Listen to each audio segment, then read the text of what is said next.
Para hablar de este tema o las dudas respecto al tema de vacunación, saludamos con gusto a Alberto Monteverde, alergólogo. Doctor, muy buenos días. ¿Qué tal? Buenos días, Karina, ¿cómo estamos? Buenos días. Bueno, ya hemos hablado del tema de que el tener la vacuna no te exenta de COVID, pero sí que tiene una mayor efectividad para que los casos no sean tan letales. Sin embargo, cuando se da a conocer esta información por parte de la autoridad, pues se queda uno, ¿qué pasa? O sea, entonces, como para qué me sirve la vacuna, ¿no? Entonces, cuéntenos, por favor, platíquenos sobre este tema. 30 personas en promedio han fallecido, 6 con esquema doble y 24 con un esquema sencillo, de acuerdo a la Secretaría de Salud. Sí, bueno, lo primero que tendríamos que decir en relación a las vacunas y que no se nos debe de olvidar es que no existe ninguna vacuna en la historia de la humanidad que sea 100% efectiva contra ninguna enfermedad. Es decir, cualquier vacuna va a andar rondando la efectividad alrededor de del 90%. ¿Qué quiere decir?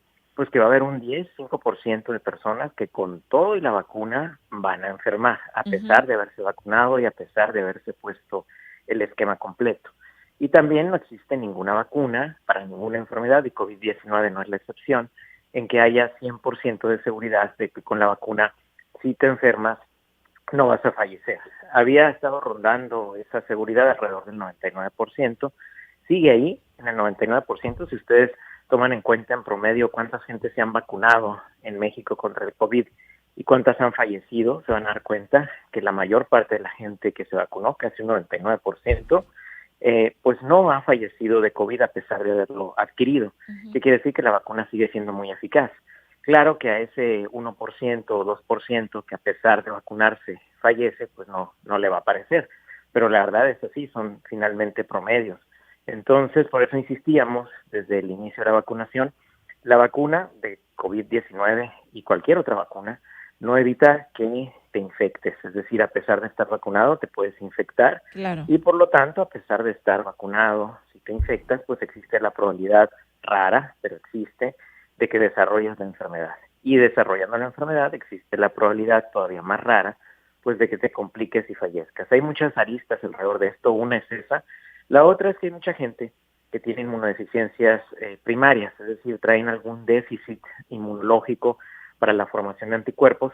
No se dan cuenta porque nunca han estado expuestos a una enfermedad tan agresiva como COVID. De hecho, hay gente que puede vivir con la inmunodeficiencia hasta los 30 o 40 años y ni siquiera se da cuenta que tiene inmunodeficiencia.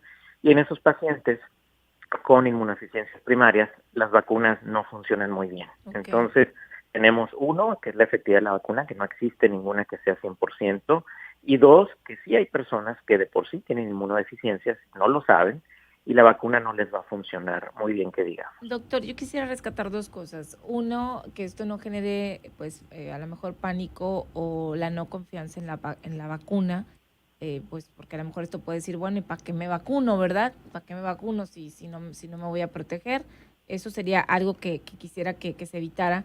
Y la otra, también, a lo mejor que no dio más detalles la Secretaría de Salud, pero a lo mejor de estos casos pues ver los factores de riesgo que tenían esas personas. A lo mejor eran personas obesas, a lo mejor eran personas con enfermedades cardiovasculares, con algún antecedente crónico de alguna enfermedad, qué sé yo. No se dan los detalles de cada caso, de los 30 casos estos, de las personas que fallecieron eh, aún vacunadas.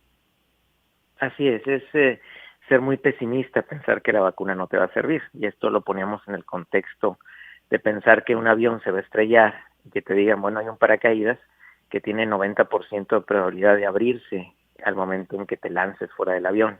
¿Lo quieres o no te quieres poner el paracaídas? Y es como decir, ah, Ujú. no, pues como no tienes 100% de seguridad de que cuando me Me lance se muero abran, mejor. pues mejor prefiero que el avión se estrelle.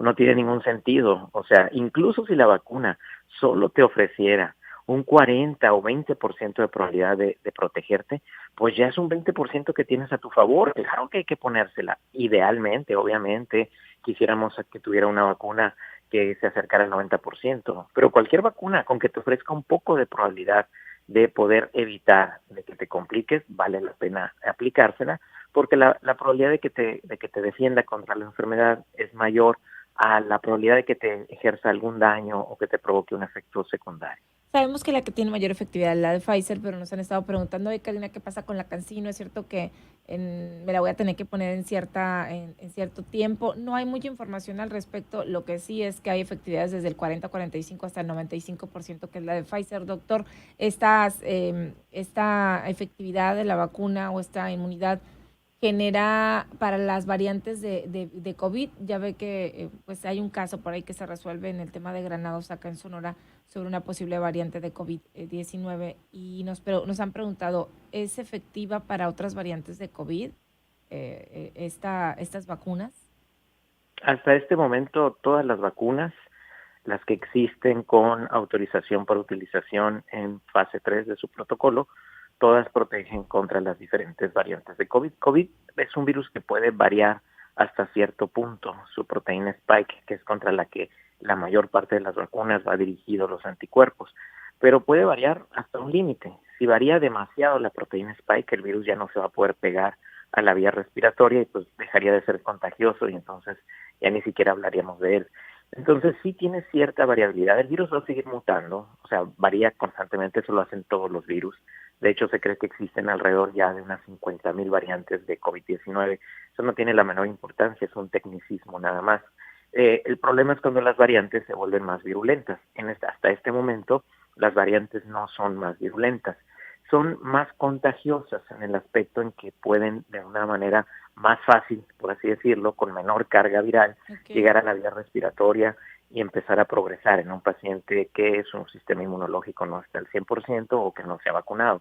Entonces, obviamente, si se contagia más fácil, pues más probabilidad hay de que en un momento determinado encuentre a alguien, como tú decías, con esos factores de riesgo, como diabetes, hipertensión, obesidad, mayores de 70 años, y entonces lo pueda complicar. Por eso es que a veces dicen, es que es más letal. Pues sí, porque infecta más, pero no es más virulento, es decir, no es más agresivo, es el mismo tipo de virus, nada más que se contagia más fácilmente, pero hasta este momento sabemos que si mantenemos la sana distancia, lavado de manos y el uso del cubrebocas, pues es suficiente para todas las variantes que se han presentado, poderlas evitar. Entonces sí, la pregunta es si las vacunas hasta este momento sí protegen también contra las variantes. Muy bien. Y doctor, tenemos por acá una pregunta, aprovechando al especialista en vacunación, dice, yo me puse las 2 vacunas y desde la primera tuve fuerte dolor de piernas, que creí que era ciática y todavía tengo entumecidos los dedos del pie. Ya conocí a 3 personas que tienen también entumidos los pies. ¿Qué especialista tendré que ver? Esto es después de la aplicación de COVID-19. El especialista que tendría que ver es el neurólogo. Muy probablemente lo que le generó esto fue un proceso inflamatorio a nivel del nervio ciático, porque hay que recordar que la vacuna lo que hace es estimular al sistema inmunológico. Si ya había un proceso inflamatorio previo y estimulamos más al sistema inmunológico, pues más inflamación va a generar. Es por eso la recomendación de que si el paciente apenas acaba de salir de COVID, antes de que se vacune, se haga algún estudio para ver si no hay inflamación residual o por lo menos deje pasar 30 días después de que iniciaron sus síntomas para vacunarse. Que esto ya lo habíamos platicado en otras ocasiones, ¿no? Si ya me dio COVID o si tengo COVID, ¿cuánto tiempo tengo que esperar para la aplicación de la vacuna? O sabe que, doctor, hay mucha gente que ya se había aplicado la vacuna y le tocaba ponerse la segunda, pero tenía COVID. Entonces les decíamos, nos preguntaban y pues de acuerdo a lo que ha dicho el doctor, es que tienen que pasar entre 15 y 30 días para poder aplicarte la vacuna, la primera o la segunda dosis, ¿no? Así es, y siempre que hay un proceso inflamatorio por COVID o por cualquier otra enfermedad, porque a lo mejor les pudo haber dado influenza en ese tiempo, o les dio un rotavirus, o les dio una neumonía por estreptococo, cualquier otra cosa que les haya dado, hay que esperar a que el organismo ya no esté inflamado antes de ponerse la siguiente dosis. No, puede que no pase nada, pero la probabilidad de que se generen este tipo de efectos secundarios, pues es mayor en los pacientes que traen inflamación. Mi esposa se vacunó y a los 3 días le vino el azúcar a 370. ¿Tiene algo que ver? Nos preguntan. Si ya se vacunó y a los 3 días presenta algún efecto adverso o alguna reacción secundaria, sí es muy probablemente atribuible a la vacuna, pero hay que recordar que todas las vacunas van a presentar efectos secundarios, es decir, dolor en el área de aplicación, pueden producir fiebre, pueden producir cansancio, es decir, pueden producir síntomas parecidos a los del COVID, pero son pasajeros, pueden durar aproximadamente de 3 a 7 días y generalmente se controlan bien con los analgésicos antiinflamatorios. Ujú. Doctor, sobre las vacunas y la efectividad que decíamos hasta ahorita, pues las que tienen menor efectividad, nos dicen, oye, es que he escuchado que esta vacuna me voy a tener que vacunar a los 6 meses otra vez porque pues no tiene efectividad. No tenemos indicaciones y hay muchas dudas sobre este tema, ¿no? Claro, porque estamos en protocolo. Muchas personas me dicen, ay, ¿por qué deberían de vender ya las vacunas? No, estas vacunas son experimentales. De hecho, se está experimentando en población abierta precisamente ver qué tanta protección generan. Es decir, ya pasaron la fase 2 que fue probar en población sana, donde se demostró que sí generan protección, y precisamente lo que se está probando ahorita es protección en población abierta, es decir, en personas no sanas, ya sean diabéticos, hipertensos, que tengan alguna otra enfermedad. En el caso de Cancino, pues no es la excepción. El tiempo lo dirá. Cuando me pregunten, oye, ¿será que se requiere más? Pues no sabemos. De hecho, para eso se está aplicando la O vacuna de sea, no hay un Cancino, para aviso poder tener todavía. esa información. ¿Cómo se está generando apenas la información? Una vez que Cancino termine de recabar y recopilar toda su información acerca de los niveles de anticuerpos que se tienen los pacientes 6 meses después de aplicar en población abierta, porque ya saben, en población sana sí vieron una disminución de los anticuerpos circulantes, y eso los llevó a pensar que probablemente se requeriría en Cancino una segunda dosis a los 6 meses. El problema es que es un adenovector humano, entonces ellos tendrían que cambiar, hacer como Sputnik y hacer una segunda dosis diferente a la primera, porque si no el sistema inmunológico reconocería el vector humano que utiliza Cancino y entonces ya no tendría eficacia. Están hasta este momento en ese punto, Ok. en saber con los resultados del estudio, pues si va a ser necesaria una segunda dosis a los 6 meses o no, pero eso no lo van a saber hasta que transcurra el tiempo necesario para recabar el número de pacientes que sean suficientes para que sea estadísticamente significativo el resultado. Por eso es Ujú. que la gente no sabe, se desespera, pues si no sabe nadie, Pues no ni saben Cancino ni tampoco los sabe. investigadores, ¿no? Nos Así preguntan a es, de hecho, nosotros y pues no, eso es no lo que están sabemos esperando, más. saber. Uh-huh. Doctor, por último, ¿qué opina? Pues ya nos advertían, de esta tercera cambiamos a semáforo ahí naranja. En el caso, pues también aquí en Hermosillo nos han estado preguntando sobre por qué ahorita sí están las autoridades tan insistentes y en el llamado, pero cuando eran los eventos políticos, pues todo el mundo andaba en el guateque, ¿no? En la fiesta. ¿Qué opina, doctor, de esto? ¿Sí llegaremos a esta tan llamada tercera ola de COVID o no?